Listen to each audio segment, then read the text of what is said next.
Hello, and welcome to Doing Good Better with Julie Kernan.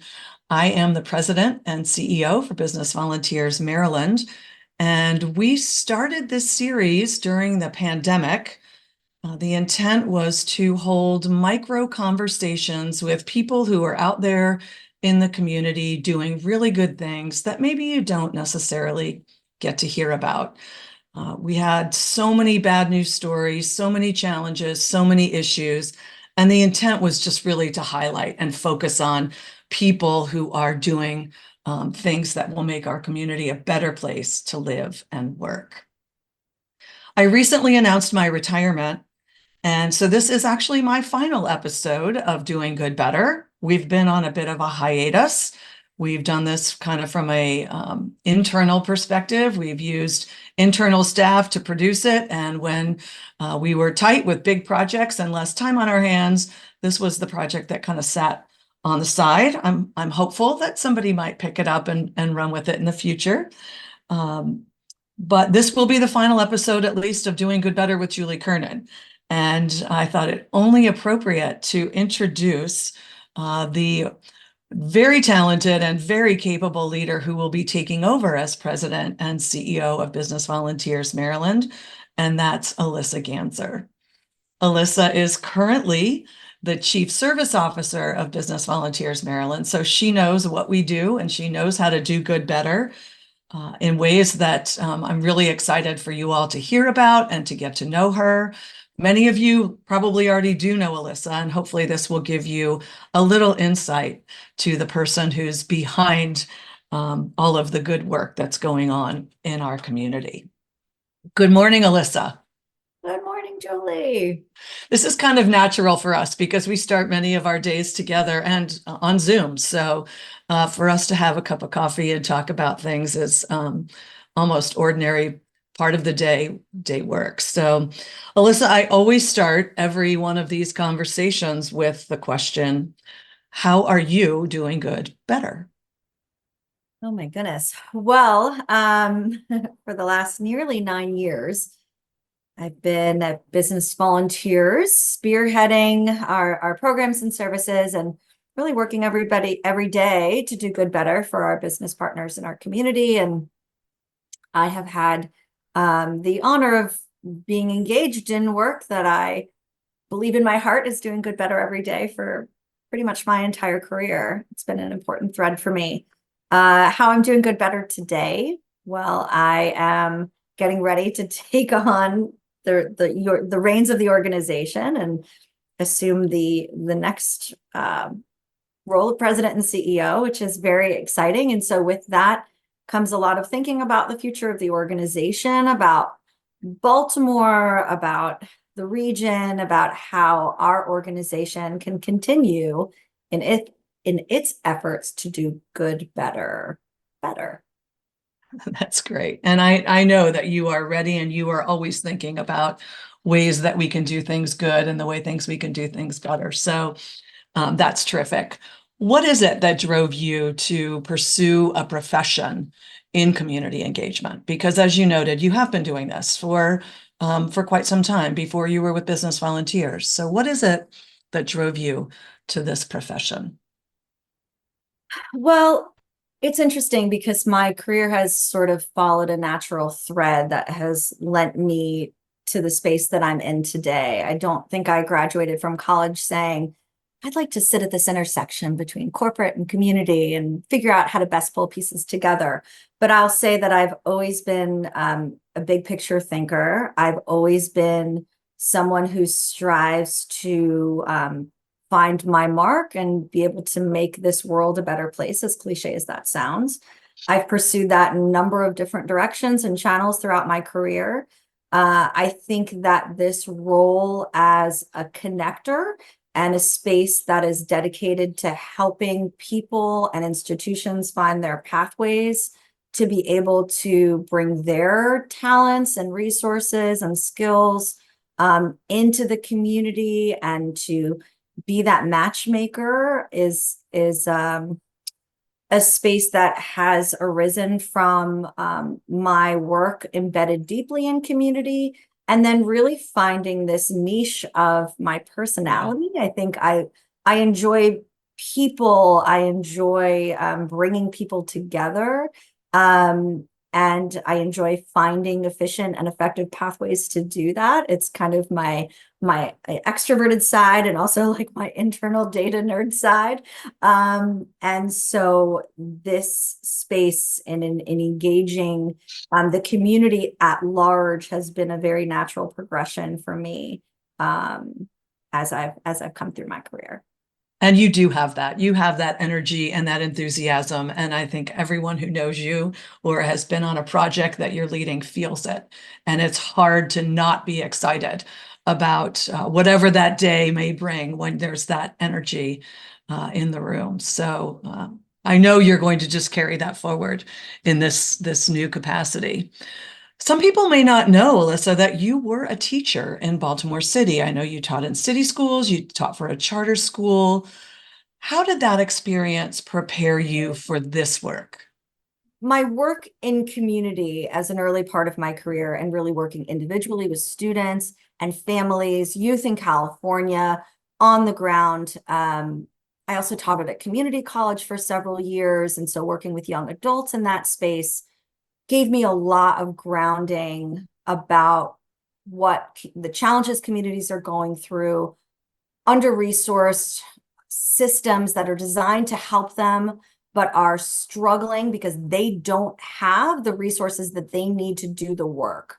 I saw firsthand the incredible talent and drive and professionalism that goes into running a school, that goes into running nonprofits on the ground.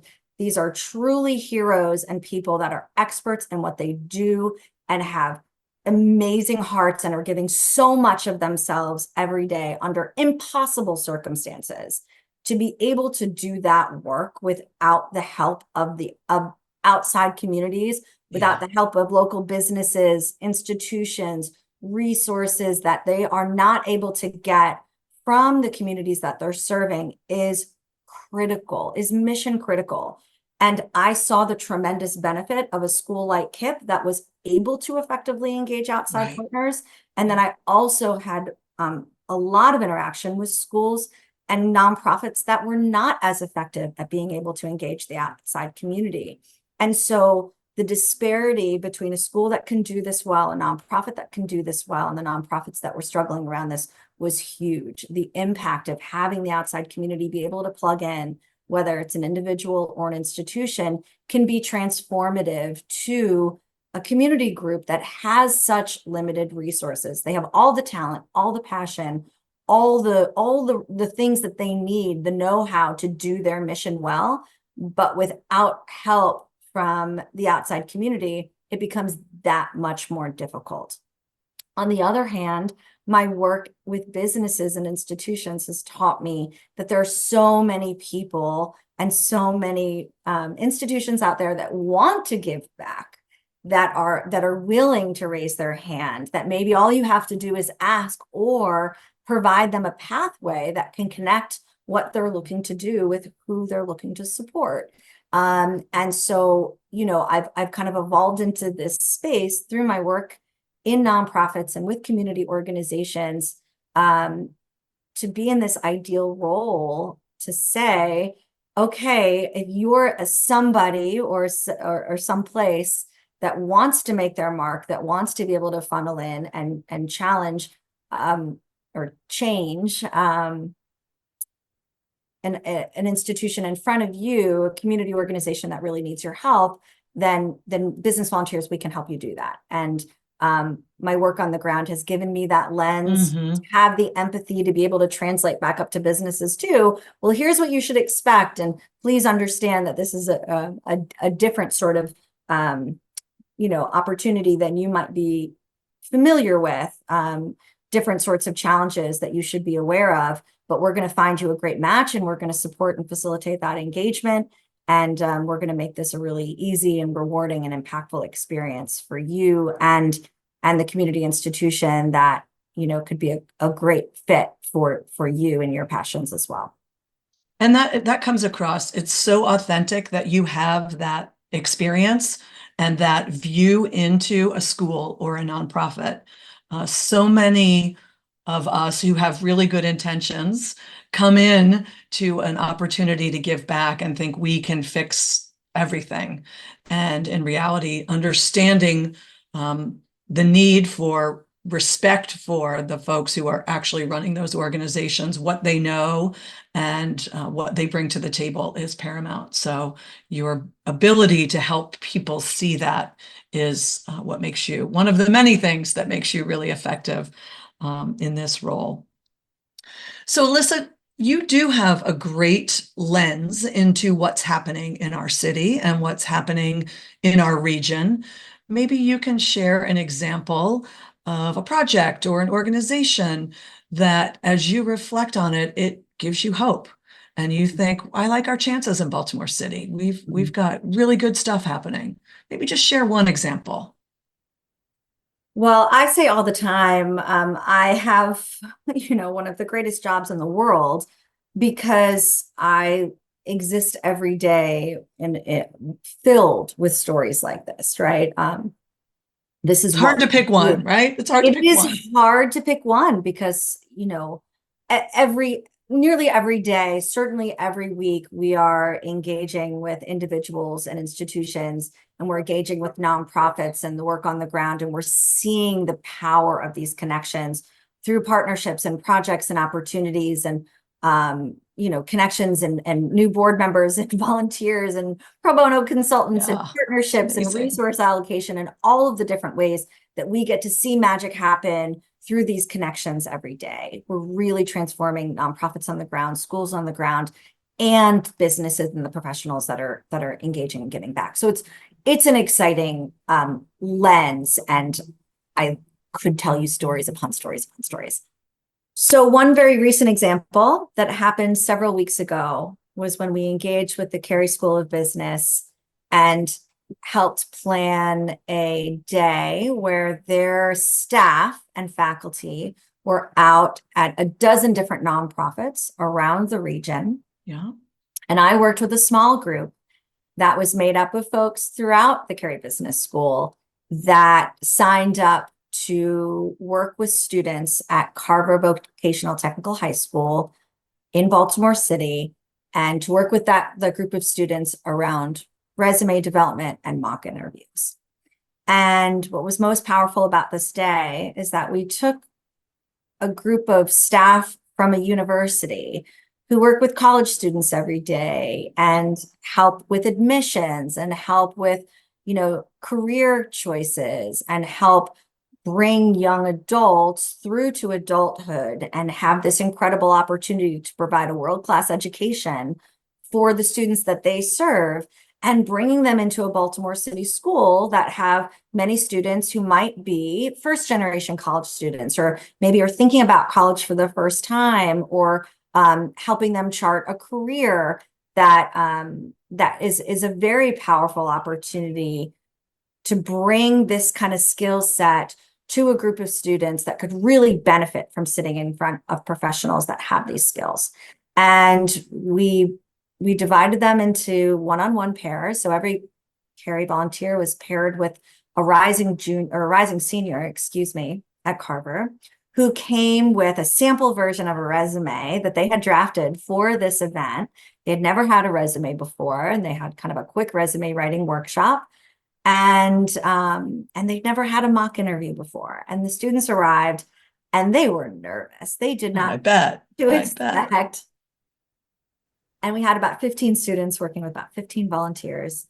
And, but the students were excited. They recognized Right. this was a special opportunity that they were selected for, and they were going to kind of show up and bring their all. But they walk into the room very intimidated. It's intimidating as a high school student to sit down with an adult stranger who's coming professionally dressed. And, but they did. They sat down. We did a little icebreaker, so everyone got to know each other and kind of got laughing.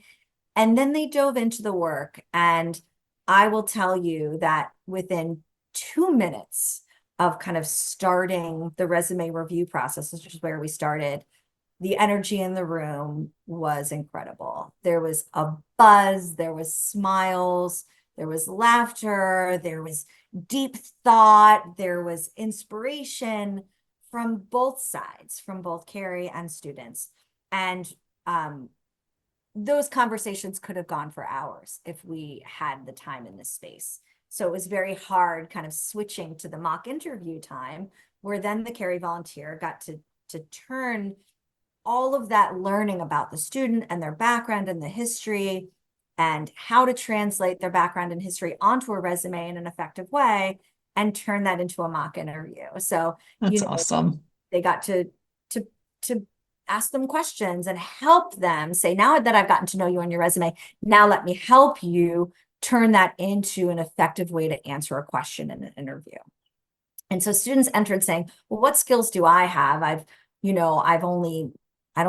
never had a job, and, yeah, I have a big family and I help out around my house, but what does that really mean? And the Carrie volunteers were actually able to say, like, well, you've got childcare experience and you've got experience taking care of others, and that's a big responsibility, and you've got people skills and you've got leadership skills, and you're on this club. And we had several ROTC students in there. And so tremendous attributes to be able to pull out into a resume. And the students at the end, when we reflected, and the volunteers, everyone was very moved by the experience. And hearing the students say, I didn't realize what kind of potential I had until this day. Wow. Was just incredibly powerful and rewarding for all parties. And the Carrie volunteers have now stepped up and said, I'm here for you. Here's my personal email address. What can I do for your future? That's awesome. Come visit me. I want to help you again. And now we're building a future engagement with those students and the team at Carrie. So that's amazing, Alissa. That's one example. That's one example. And it's, one day. So frequently we think about volunteering and group volunteering, and you're out painting or planting or weeding. And this is a great example of volunteering where that will have a lasting impact on the students who participate and the professionals who participated as well, because they were struck by something that will make them be able to tell their story more effectively, which will impact their ability to get a job or to get into their desired college. And that was just a few hours of a volunteer's time. It's amazing the impact you can have. And that, when you're looking at, youth and the impact we can have, wow, what's not to be hopeful? That's fantastic. So thanks for sharing that. Alissa, we're going to go into our lightning round now. This is where I will fire some quick questions to you, and you don't have time to think about it. You just got to tell me what first pops into your head, and it's really a way for people to get to know you in a really different way. So, are you ready? I think so. All right, Alissa, what's your most used emoji? I think this one. The high five or the no, hands up. Hands up. Woo! Yes. Awesome. And what's the last stamp in your passport? Oh, Rome, Italy. Italy. Yeah. Italy, yeah. I knew that one. Mm-hmm. That's a good one. And maybe you've got some on the horizon. Yeah, I do. I know the answer to this one too. What is your favorite event in Baltimore? Oh, the kinetic sculpture race, always hands down. That is just speaks to my soul in a way nothing else does. I think it is the most wonderfully absurd, creative, fun Baltimore thing that is out there. If you've never been, go. And fun fact, I worked with a group of students for 2 years in a row when I taught middle school in Baltimore to build a sculpture for that race. And for 2 years, we did the, I think it's a 17-mile course. Wow. Through mud pits and sand pits and water entry. We got bikes donated, had a bike riding clinic to teach the students to ride the bikes, which many of them had never ridden a bike. And it was an incredible memory for me. So it has, and that's in April each year? It is, I think, always the first weekend in May. First weekend in May. And you went this year in 2024. And every year. Yeah. That's great. Now you bring your family and everyone enjoys it. Mm-hmm. That's awesome. That's awesome. Alyssa, what's your favorite comfort food? Ooh, this is a cliche answer as a New Yorker, but I'm stuck right between an everything bagel with cream cheese, That's a good one. either a New York everything bagel or a THB bagel. It's pretty much Yeah. where I can go. And second choice would be, again, a cliche New York slice of pizza, just cheese. Yeah. Good old slice of pizza. And where will you get your pizza in Baltimore if you're looking for something that reminds you of home? Yeah, it's hard. It's real hard. Yeah. Fortunato's on York Road is pretty good. Okay. This is Put that on your list. I'm always looking. Yeah, it's pretty good. I It's pretty a much pretty have good to one. go to go home to get Yeah. a good slice.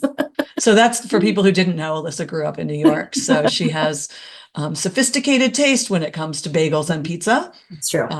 I get that. Okay, Alyssa, just one last question for you. Since we're on a vodcast micro conversation, do you have a favorite podcast that you listen to? Hmm. Um, I listen to Pod Save America quite a bit, which I guess is maybe an indicator of my politics, but I don't think that's much surprise. Alyssa, thank you for indulging me today. I loved being able to share a little bit of the person I have come to know so well over the past 5 years with people who may not know you the way I do. I know you're going to be a smashing success as the president and CEO of Business Volunteers, and I wish you all the best. You know you have my support from now until the end of time. So with that, we're going to bid farewell to Doing Good Better. And my only wish for you is that you pick this up and do it too. Now that you've got some talent in-house that can pick it up, that would be great. So thank you. Have a lovely afternoon. Thank you, Julie. I'll see you later. Indeed.